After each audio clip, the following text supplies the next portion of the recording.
wujud kenyataannya Gusti, yang artinya bukan berhadapan langsung dengan Gusti, tapi hakikat daripada esensinya Gusti itu nampak jelas nyata ya. Seperti yang kita saksikan hari ini, itu wujud kenyataannya Gusti.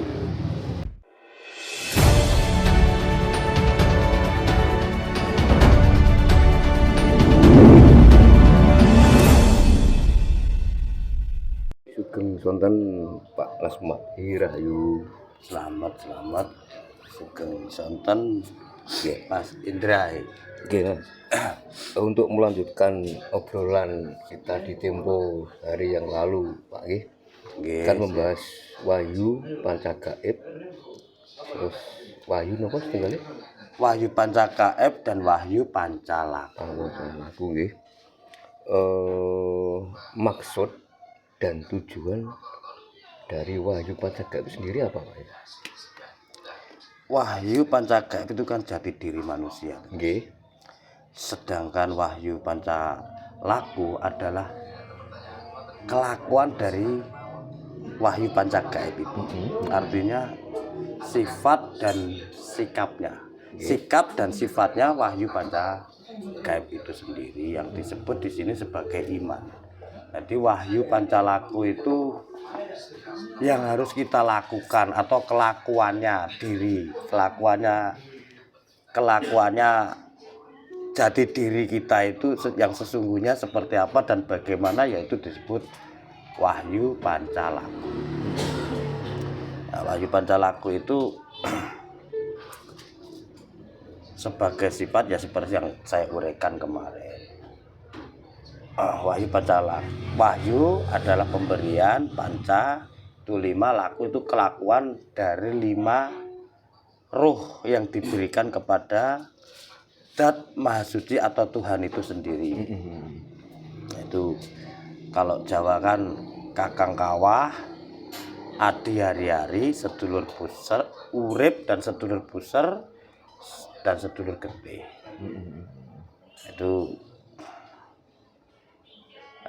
kita sesungguhnya itu manusia, seluruh manusia sesungguhnya itu kan untuk melakukan sifat dan sikapnya itu. Yang harus dilakukan itu sikap dan sikapnya dia sendiri itu, Mas.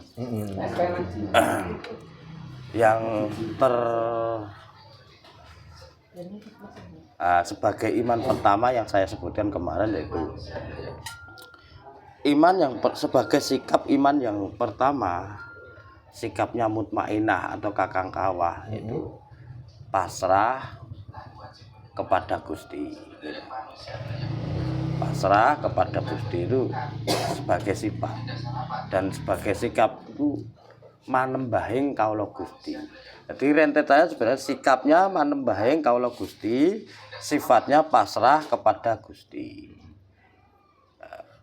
Itu kelakuan atau sifat dan sikap daripada saudara kita yang tertua atau Jibril atau mutmainah itu sikapnya manembahing kaula Gusti, sifatnya pasrah kepada Gusti. Dan yang kedua sebagai adi hari-hari atau aluamah ya, itu sikapnya manunggaling kaula Gusti, sifatnya menerima keputusan Gusti. Dan sebagai urip atau hidup roh pancernya, sikapnya sebagai sikap leburing kaula Gusti. Sifatnya mempersilahkan kuasa Gusti. Di hidup itu sikapnya itu lebur, sudah nggak ada keinginan apa-apa kalau hidup. Jadi lebur itu sudah nggak ada keinginan apapun. Karena makanya di situ harus bisa mempersilahkan kuasa Gusti kan. Kalau iman yang keempat, yaitu Pancalaku yang keempat, sampurnane sebagai sikap, sampurnane kaula Gusti sebagai sifat merasakan wujud kenyataannya Gusti, yang artinya bukan berhadapan langsung dengan Gusti, tapi hakikat daripada esensinya Gusti itu nampak jelas nyata ya. Seperti yang kita saksikan hari ini itu wujud kenyataannya Gusti. Nah, itu kita harus bisa mengakui dan bisa merasakan itu. Nah, pancalaku yang terakhir, yang kelima sebagai sikap adalah sampurnaning pati lan urip. Sebagai sifat andum tresno welas asih Gusti atau menebar kesadaran rasa cinta kasih sayang Gusti itu wahyu pancalaku itu di situ. Wahyu pancagaibnya kan sedulur papat kalimo pancer. Nggih. Sampurnaning urip, Sampurnane pati lan urip. Nah, itu seperti apa yang dinamakan Sampurnane itu kayak apa? Sampurnane pati itu manusia itu kalau sudah damai, sudah tahu arah dan tujuannya kan, arah dan tujuannya kita kan kembali ke asal usulnya ya, sangkan paraning dumadi. Jadi sampurnaning pati itu kembali ke asal usulnya atau inna lillahi wa inna ilaihi rajiun, itu sampurnanya pati. Kalau sampurnanya urip itu urip iki wis gak prasangka lagi dengan wis gak terjebak di dalam prasangka, maksudnya sudah damai dengan diri sendiri, wis gak punya pikiran buruk untuk menjatuhkan orang lain, nggak punya iri, nggak punya dengki, nggak berasumsi, nggak bully kepada orang lain, nggak cawe-cawe dengan kehidupan orang lain, termasuk pokoknya yang bersifat cawe-cawe. Ini sampurnaning urip itu menang kan. Sampurnaning urip itu kan menang. Urip itu kan nggak berwujud, nggak tuwek, gak enom, gak berusia, wis nggak berwarna, gak berwarni. Urip itu cuma urip kan. Urip itu gak lanang, gak wedok, gak tuwek, gak enom. Jadi urip itu wis gak cawe-cawe tentang jenenge sampurnaning urip itu kan seperti itu. Nah, beda dengan sampurnane manusia urip. Nek sampurnane manusia urip ya harus cerdas, kaya raya, harus menang, harus pokoknya segala sesuatunya yang berbentuk di duniawi ini harus dia menjadi nomor satu. Itu kalau sampurnane manusia urip. Tapi kalau sampurnane seukuran uripnya sendiri itu berdamai dengan dirinya sendiri.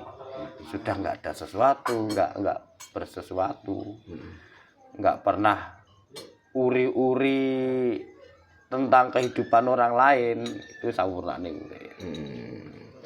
Ada istilah narimo ing pandum. Apakah itu merupakan salah satu dari bagian sampurnaning urip? Narimo ing pandum kan iman yang kedua, yaitu menerima keputusan Gusti, itu kan termasuk bagian daripada nerimo ing pandum itu. Cuma bahasanya kalau bahasa Jawa kawi kan nerimo ing pandum.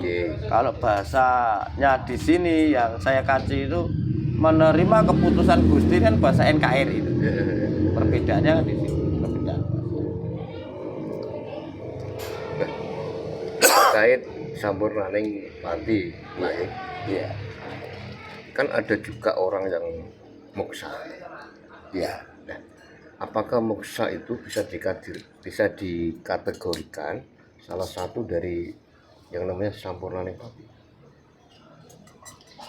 Sampurnaning pati, moksa itu sebenarnya bukan dari bagian sampurnane pati. Ya, bukan dari, karena di situ ada 3 penyikapan. Satu, moksa karena putus asa. Ya, artinya bunuh diri namun takut, yang bersifat munafik tadi loh. Bunuh diri tapi takut sakit ya. Itu kan sengaja bunuh diri dengan berdiam diri di suatu tempat atau di dalam rumah, mengunci diri, nggak makan, nggak minum, bertujuan mati. Itu kan moksa dengan sia-sia. Ada memang moksa yang bertujuan yang tidak bertujuan mati. Ketika patrap samadhi, dia bertapa lalu tiba-tiba sampurna sendiri. Artinya sudah enggak, bahasanya mukso ya Pak, muspro hilang dengan sendiri. Itu yang tidak disengaja lah. Itu termasuk bagian dari sampurnane pati lan urip. Itu termasuk bagiannya. Tapi kalau moksa yang pertama itu moksanya orang frustasi, jadi nggak bisa, itu orang gila kalau saya bilang. Jadi itu.